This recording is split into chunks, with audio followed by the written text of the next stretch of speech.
ஆழ்வார்களால் மங்களாசாசனம் செய்யப்பட்ட 108 திவிதேசத்தில் 88வது திவிதேசமாக விளங்குகிறது திருப்புக்குழி. காஞ்சிபுரத்துக்கு அருகாமையில் திருப்புக்குழி என்ற க்ஷேத்திரம் ஸ்ரீ மரகதவல்லி தாயார் சமேத விஜயராக பெருமாள் திருக்கோவில். இங்கே ஜடாயுக்கு மோட்சம் கொடுத்த க்ஷேத்திரம்.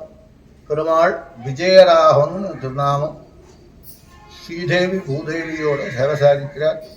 ஜடாயு சம்ஸ்காரம் பண்ணும்போது அந்த தகனஜ்வாலியை சகிச்சிக்காமல் வலது பக்கம் இருக்க வேண்டிய ஸ்ரீதேவி நாச்சியார் இடது பக்கம் மாறி தலையை சாச்சந்து எழுதியிருக்கா. பூமிதேவி நாச்சியார் வலது பக்கம் மாறி எழுதியிருக்கா. திருமங்கையாழ்வாரால் மங்களாசாசனம் பண்ண திவிதேசம் ஸ்ரீபாந்தர ஆகம முறை பிரகாரம் பூஜைகள் நடந்து வருகிறது. தாயார் மரகதவல்லி தாயார்னு தாயார் திருநாமம்.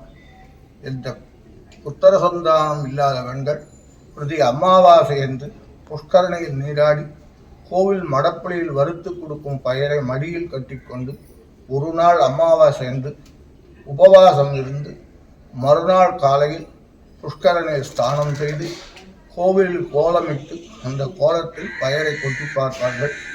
அது முளைத்திருந்து புத்தர சந்தானம் உண்டாகிறது. பிரதி அமாவாசைக்கும் விசேஷம்.